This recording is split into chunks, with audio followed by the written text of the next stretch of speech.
So here's a quick peek at my collection of Intellivision items. I never really intended to collect Intellivision. I was mostly just interested in, getting kind of some of the things I enjoyed, some of the things I liked over time, and ended up with all of this. And with Atari's recent purchase of Intellivision, it just kind of got me thinking, let me drag this out and see what I got. Because honestly, I couldn't remember what I had and what I didn't have.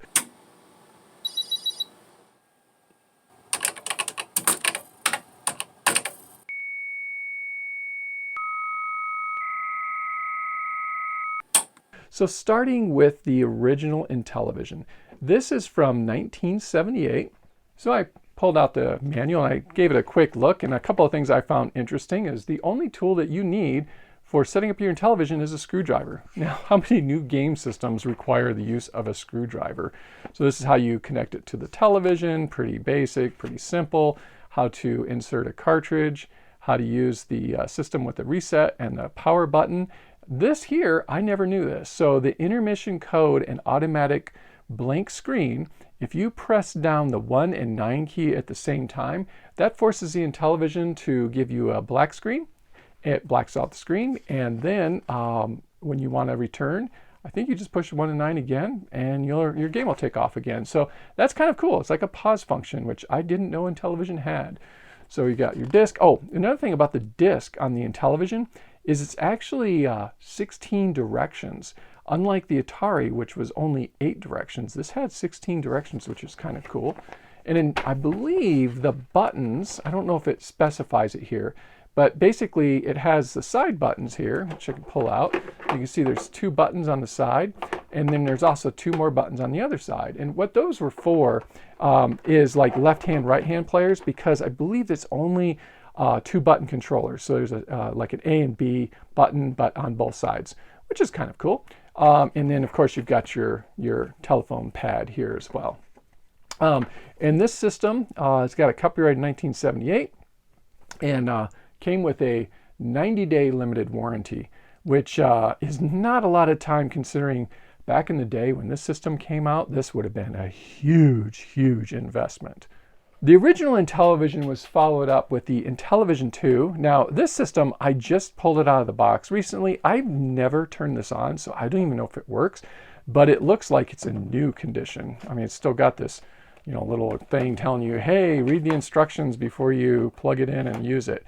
The Intellivision 2 introduced removable joysticks. The Intellivision 1, they're actually hardwired into this console, so you'd have to take the whole console apart to remove your joysticks. That's not the case here. Another thing about the Intellivision 2 is they consolidated the reset and the power button into a single button. So to turn the system on, you just push the button. To reset the system, you just push it again. And to turn it off, you press and hold, and then the system goes off. This particular system, I had an older one at one time that had a red pinstripe down the middle, and I thought it was just awesome looking. I ended up replacing it with this guy because this is a much nicer shape. I wish I would have kept the old system. One thing about this is it gets very hot in this area when you use it. I don't know about this one. We'll see. I'm going to plug it in at some time and use this and see how it behaves. But it looks fantastic. Everything's in really good condition. I don't think it's ever been plugged in or used. So I'll definitely have to do a test on this unit in a future video. So then that brings me to the Intellivision flashback system. This came out probably 10 years ago or so. I bought mine at, I think, a Walmart, and it was like 40 bucks. I also got the ColecoVision flashback as well as an Atari 2600 flashback at the time. It's really cute. Notice the controllers don't go on the sides. They just kind of are loose like a typical game system.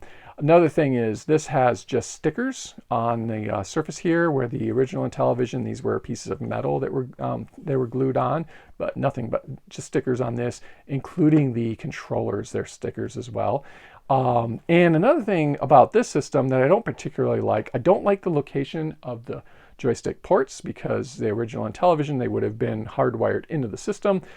So it would have been better if they would have put the joystick ports, say, to the side, or to the back of the system to make it look nicer, or even just drop them down lower. Kind of ruins the look of the little system here. Another thing that bothers me even more than the joystick ports is putting the power on the side. To me, makes no sense at all, because you got this ugly cable sticking out and running around to the back. Don't like that at all. This one here, it only has an AV out in the rear, and that just uses your standard RCA plugs that plug into your television.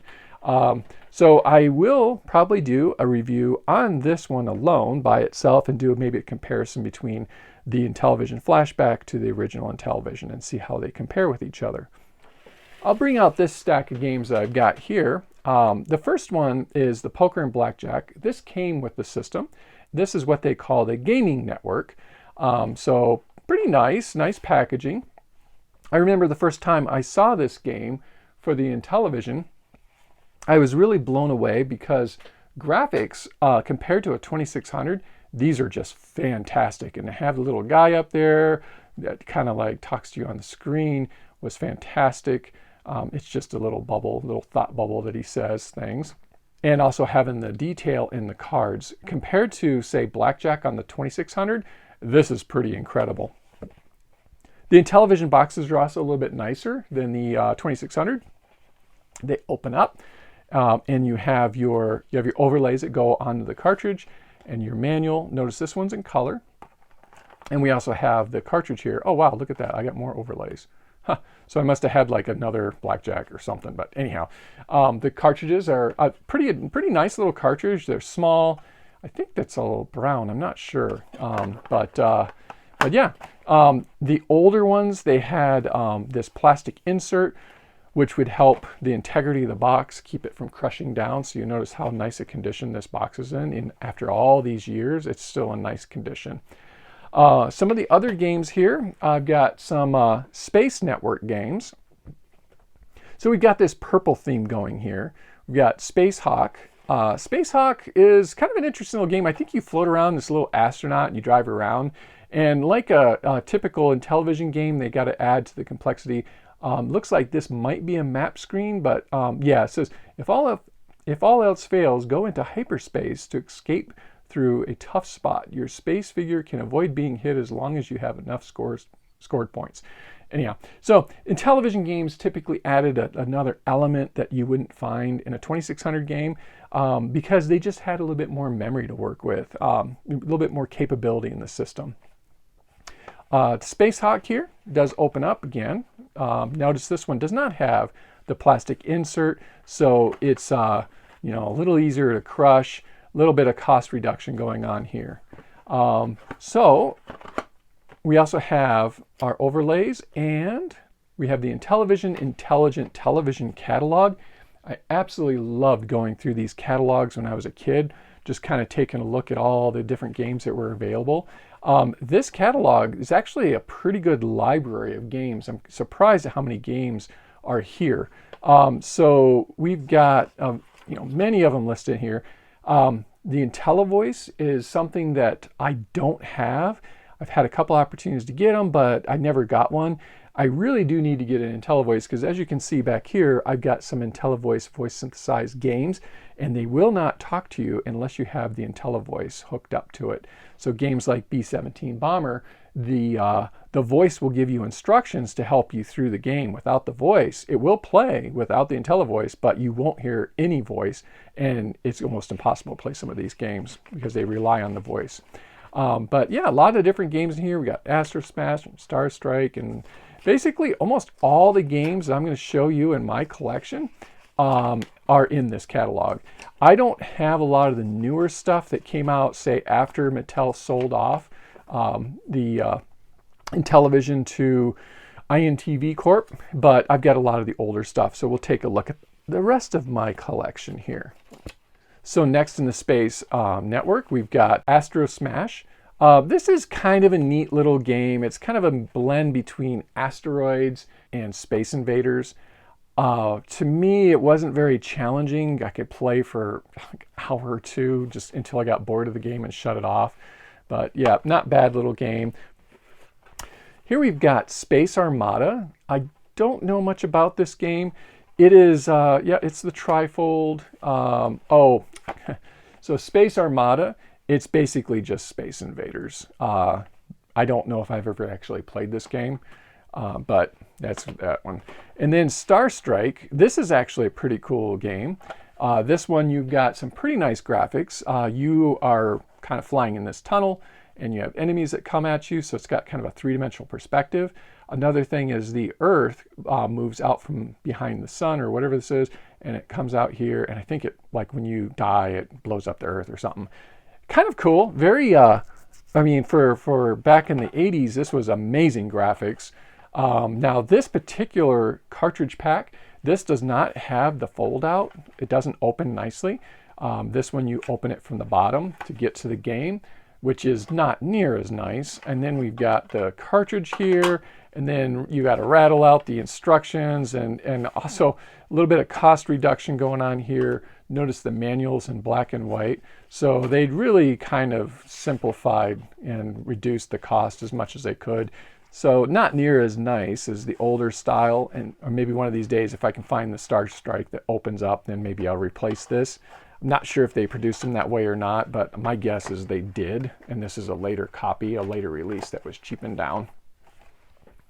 So the next batch of games I've got here, these are the Sports Network games, and all of these sports games here all have some kind of a trademark on them. So we've got the U.S. ski team skiing, the NFL football, NHL hockey, Major League Baseball, NBA basketball, NASL soccer, and PGA golf. This was kind of a big selling point. It kind of like added a little bit more authenticity to the game, because the Atari 2600, on the other hand, what you would see is games like this. We have boxing, tennis, and bowling. There's no special trademarks or anything, so it's just kind of generic. As far as how good these games are, graphically it looks pretty nice on the back for its day. Let's take a look at tennis real quick. Yeah, tennis actually looks really nice from the box art. We'll have to play this at some point and see what that's like. And we also still have the trifold, which is nice. And then we've got bowling here. Let's take a look. Bowling does not open from the front, but we do have the bowling graphics in the rear. It looks pretty good. We've got a full-size guy with a bowling ball. Not too bad. So those are the sports games. We take a look at the graphics really quick. Skiing, you know, this being a system from 1978, of course you have to have the downhill skiing thing where you just kind of have to go back and forth and, you know, avoid obstacles and ski through the course.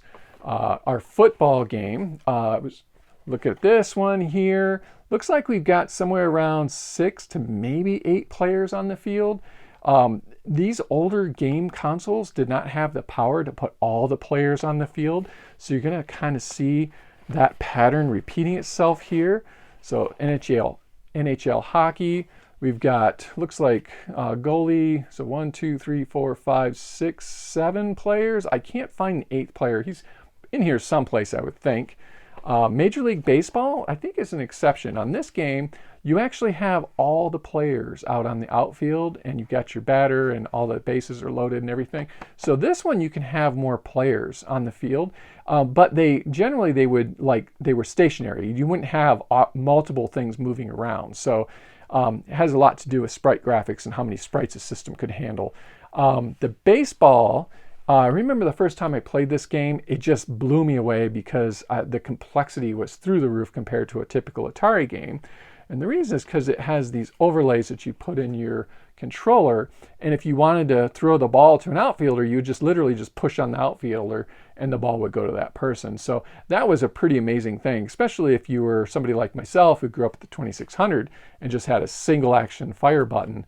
You know, to have all these buttons on a keypad, 2 buttons on the joystick, and then a directional controller was almost enough to short circuit. So yeah, there we go. And then we've got the basketball game. It looks like there are 6 players on the court. And NASL soccer. Pretty nice graphics here. We've got, looks like 6 players, 7. I see 7 players, so a goalie plus 6 on the field. And then our golf game here, we've got a nice little rendering of the course.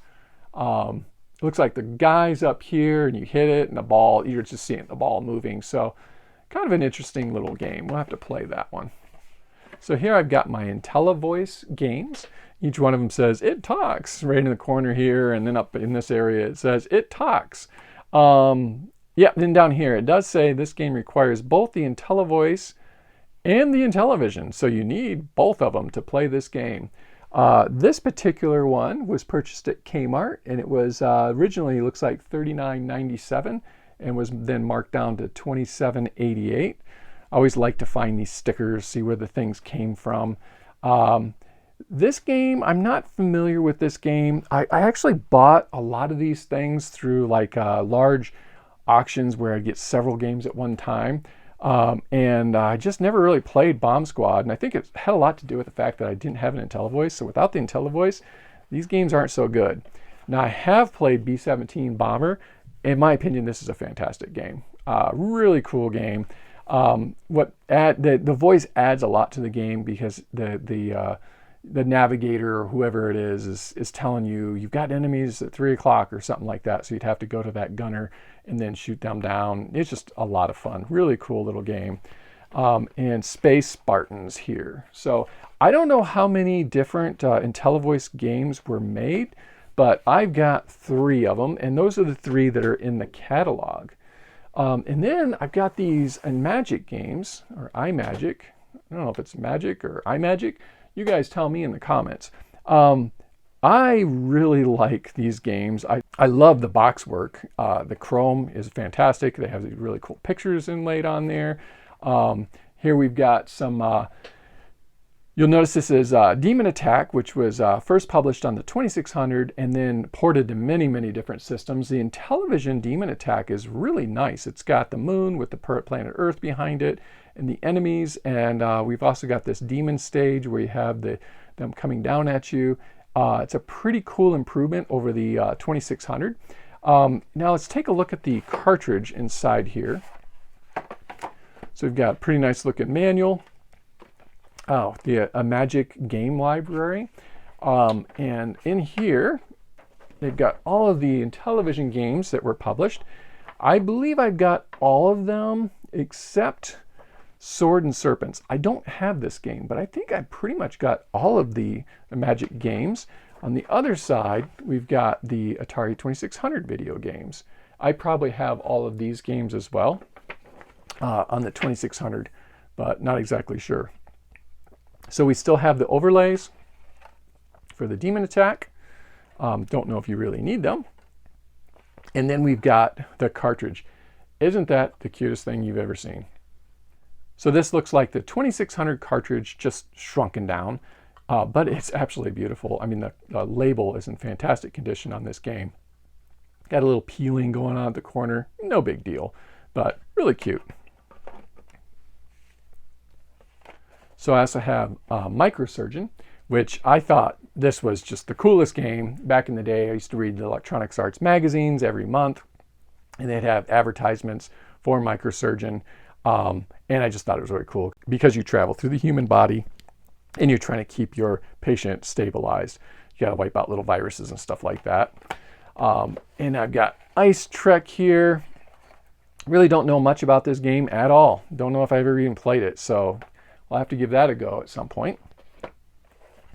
Dragonfire is a game. I played the heck out of this game on my 2600. I didn't have a Intellivision at the time. I didn't get one of those until later. And here we see that it's very similar to the Dragonfire that you'd find on the 2600, but they've enhanced the castle graphics here. They've also put an archer on the top, which I always found amazing because you can see he's throwing arrows down at you. And I just always wanted that on my 2600 and never had it. The dragon scene looks exactly the same. The dragon looks the same. You just run around and collect all the treasures and then escape, and then you repeat. Here we've got Beauty and the Beast. This game is kind of like it's basically a climber game. You go up to the top. I guess it's kind of like a Donkey Kong, but not really. More of a crazy climber type thing, but kind of cute. And then we have Atlantis here. I love Atlantis. I think it's fantastic. I don't think I've ever played the Atlantis version for the Intellivision. Like I said, I bought a lot of these things, put them away, never really played with them. But I will change that in a future video. So here we can see that this is from Sears Surplus. It was originally $32.99, and now it's $1.99. Isn't that something? So this is what happened during the video game collapse. All these games just lost all their value, and it was like dumpster fire. You could just buy these things super cheap, and actually $1.99 was a little bit on the expensive side for games back then. But yeah, kind of wish those days would come back and I could buy all these old games, but those days are long gone. Let's take a look at the next batch of games. So here we've got the Action Network. So I've got Frog Bog, nice little illustration on the front.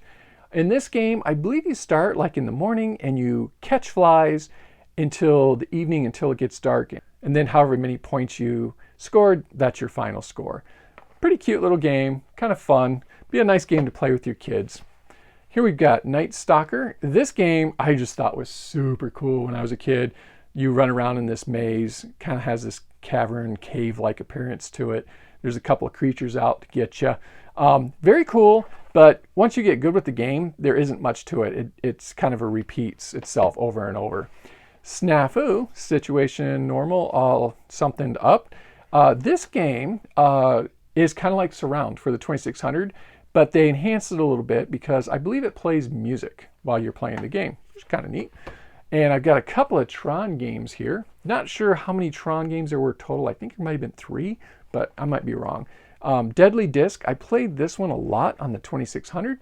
It's enhanced for the Intellivision. You can see we have one of those reactors, I think they're called, or no, recognizer. So the recognizers come out. The 2600 version did not have recognizers, something I always wanted, didn't have, but hey, we've got the Intellivision version. Here's Mazatron. I've never played this game. It looks confusing to me, so I will have to figure this one out. Lock and Chase, this is a pretty cool little game. I doubt Atari got this game because it is trademarked by, who owns the trademark on this one? Someplace. Data East. So Data East owned Lock and Chase. That's interesting. Well, anyhow, fun little game. You're like a cop after the bad guys or something. I don't remember, but anyhow, it's cool. And here we've got Armor Battle. This is kind of like combat on steroids. So I believe you play with 2 tanks and you can switch between the 2 tanks. And you also have the terrain, which impacts how your tank handles, so whether you can go fast or slow. Like going through woods, it slows you down. On the roads, it speeds you up. So pretty cool little game. And then I've got Space Battle here.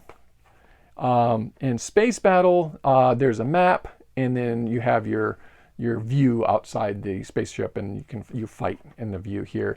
Really neat. I don't know, let's see, why did they make Space Battle an Action Network game and not the Space Battle games? I'm not sure. But anyhow, we have Space Battle. The next batch of games here, I've got a Frog Bog. It's a repeat, but this one is the Sears packaging. So Sears sold the Intellivision through their Telegames brand. And but on the 2600 Telegames was known as the, what the heck did they call it? Yeah, the Atari 2600 was the Sears Video Arcade, but the Intellivision was the Sears Super Video Arcade.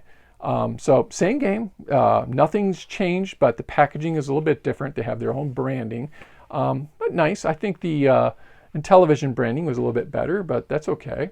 Now this is another Intellivision game that, this one's actually new old stock. I never opened this up. I bought this. I don't even remember where I got it, but it looks like I paid all of $3 for this, and I've just kept it ever since in the box.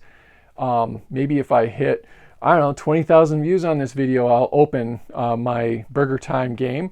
In my opinion, Burger Time is one of the best games released for the Intellivision. It's just really, really good. I really enjoyed this game.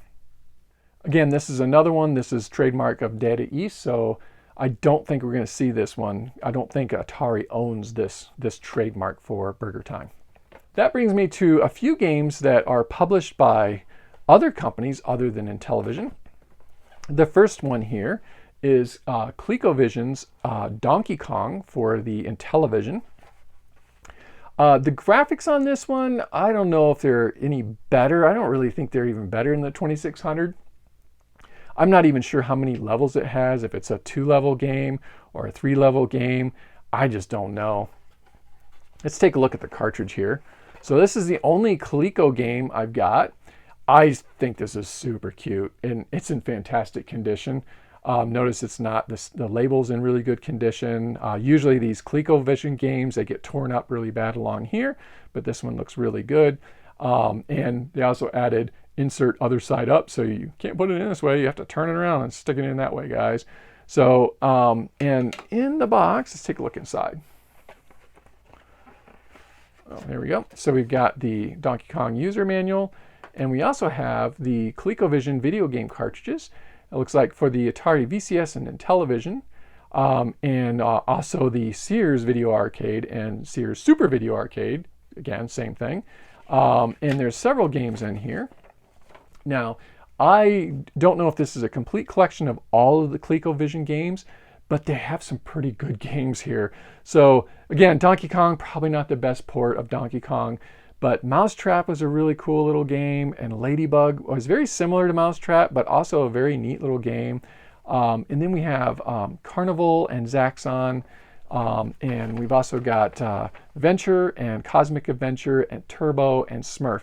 Now, one thing about Coleco, and this was also on the ColecoVision itself, is they bought the rights to produce games from major arcade manufacturers of the day. So I would love to see Atari get the ColecoVision catalog as well. But again, they wouldn't be able to produce these games without getting additional licensing agreements, because Coleco doesn't own these, the rights to these games. They just had the right to publish them at the time. Great selection of games, but I just don't think we'd see, it would be very difficult for a company like Atari to re-release these games. So here I've got a couple of Activision games. Pitfall here. This is a really neat box. Graphically, it looks identical to the 2600. Probably really no change at all in the gameplay or anything. But they have this, the game slides out like this. Whoops. And here's our user manual. And then we've got our cartridge. And again, looks like the Atari 2600 cartridge, just shrunken down, but really cute. And this one, again, is in very, very nice condition. So lots of fun. And here is Stampede for the Intellivision. Graphically on the back, it looks identical to the 2600 version. So probably plays the same as well. Let's take a look inside this one. Oh yeah, here we go. So I don't know how many games Activision published for the Intellivision, but according to this flyer, we've got Stampede and we've got Pitfall. That's probably it. The Intellivision just really wasn't that popular of a game system back in the day, so there just wasn't a lot of incentive for third-party manufacturers to publish games for the Intellivision system. I mean, it looks like Coleco did really well as Imagic, but Activision didn't show a lot of love for the Intellivision. And this is the last of my games. I believe I have 36 games total. And this is one published by Parker Brothers. And this is Star Wars Empire Strikes Back. I have played this one in the past. It looks very similar to the 2600 version. But I do remember it was a lot choppier than the 2600, so I didn't actually like this game as much on the Intellivision over the Atari 2600 version. The manual looks exactly the same as what you'd find for the Atari versions, the Parker Brothers collections. I don't have a catalog of what other games they published, so I really don't know without looking at Wiki. But the cartridge is very cute. Again, looks like a 2600 game, just shrunken down, but very attractive.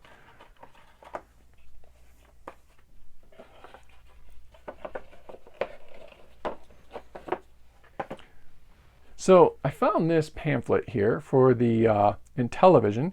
I don't know if this was something they had like in the kiosks or where you could like look at the system and they put pamphlets out for people to take home, because when you look at the back, it has the specifications. And what's interesting here is it says that it's got I think that's a General Instruments 16-bit microprocessor. I thought that the Intellivision used 10 bits, but it looks like it's a 16-bit microprocessor. Don't know much about it though. Looks like it's got 7K of internal ROM, RAM, and I/O structures. So in other words, most of the 7K is probably in the ROM, and it probably has a little bit of RAM left over. It says it can address up to 64 kilobytes, which is kind of neat. Oh, here it says it has a 16-direction object movement disk, and it has a 12-button numeric keypad. Sound generator, it produces 3-part harmony. If I remember correctly, the Atari ST uses the same sound processor as the Intellivision. Please correct me if I'm wrong for you Atari folks down there, and I apologize if I messed that up, but that's from if memory serves me correct, they use the same sound chip. So it uses Mattel video game ROM cartridges. It has a resolution of 192 by 160 pixels. I think that might be a little bit lower than the 2600, but I'm not sure. And here's the list of games. So I'm sure this was a very early print. There's not a lot going on here. There we go. There's some of the games they've got listed. We've got the Major League Sports Network, Action Network, Gaming Network. So in the Gaming Network, they had, in addition to the Vegas Poker and Blackjack, we had the Vegas Roulette and also horse racing. Oh, okay. And then strategy, we had backgammon, checkers, and it says Dungeons and Dragons coming soon. And then a Children's Learning Network, which I don't have any of these games. And then we have the Space Action Network. So yeah, pretty cool. It's pretty cool. So another thing I've got here is the Intellivision Lives collection for the PlayStation 2. This was published by Crave Entertainment. And I remember it worked pretty well. I paid like $5 for this thing new. And it has 60 different games in it, and they list a bunch of them here. There are games in this collection that I don't have. Some of the newer games, such as Stadium Mud Buggies, and also we've got Thin Ice. I used to have Utopia, don't have that anymore. But it's also got other games like Vectron, which I never had that. But yeah, quite a few games here. I'm not sure if it had, I think it has support for voice. But one of the issues I had with this game collection is because it uses a PlayStation 2 controller, it doesn't give you the feel of an Intellivision. So that kind of leaves me at what could we expect from Atari? So Atari purchased Intellivision, or the rights to Intellivision and all the game catalog. But out of the games that they purchased, I would imagine they don't have any of the iMagic games. They don't have things like the Empire Strikes Back. They couldn't use the Tron labels, but they could certainly just take out Tron. They don't have rights to use copyright material such as NHL or Major League Baseball, but they could certainly re-release those games as just hockey or baseball or football. So they could do all of that if they wanted to. Now, would they release the games in a downloadable format, similar to what they did with the VCS? I would say that's kind of a bad idea, because gamers like me, pre-Nintendo gamers, we're just not gonna buy downloadable games. It's just not gonna happen. Are they gonna do something like this, like the Atari 50th collection, and release it for multiple systems? I could see them doing that, but again, I got this PlayStation 2 one, but I guess I could get one for my new Xbox, or I don't know. But again, I'm not sure that would be a huge seller with people like myself, unless they managed to collect a lot of material from the original publishers, the Blue Sky Rangers. That would be kind of cool. I might have some Blue Sky Ranger material in here. I'm not sure. Or would they do something more like this Intellivision Flashback, where they re-release it, package all the games in with everything built in with no cartridge support. I think they would do okay with that. This is kind of cool because it comes with lots of games. I don't even know how many games. They actually packaged in a lot of unreleased games, which is kind of neat because when Mattel shut down Intellivision, it was like they just shut the lights off, told all the programmers to go home. They were done. They weren't going to spend any more money on Intellivision. They just shut the whole thing down. So there was a lot of work that was being done that just stopped. Or would they do something more like re-release the Intellivision 2, like this system here, where they could repackage it, include HDMI output? That would be kind of cool. Or the original Intellivision. But if you were to repackage the original Intellivision, just looking at the box here, you can't really shrink it down, because if you did that, then the controllers wouldn't fit, and that wouldn't really work. So I think going with the Intellivision 2 design would actually be a better way for Atari to go. So this is what I would like to see from Atari. I would love to see them re-release the Intellivision 2, keep the same size. They don't need to scale it down. That way we keep all the proportions remain consistent. They could have removable joysticks just like this, so you could buy joysticks from them that would plug into your Intellivision and retain the cartridge port. Another thing I'd like to see them do is you're not going to sell Space Battle for 30 or 40 bucks. Nobody's going to pay 30 or 40 bucks to play this game. But what you could do is maybe package together 5 games. Or so, and maybe you mix it up a bit. Maybe you put a couple of space games in there and a couple of strategy games. I think they could do well with something like that.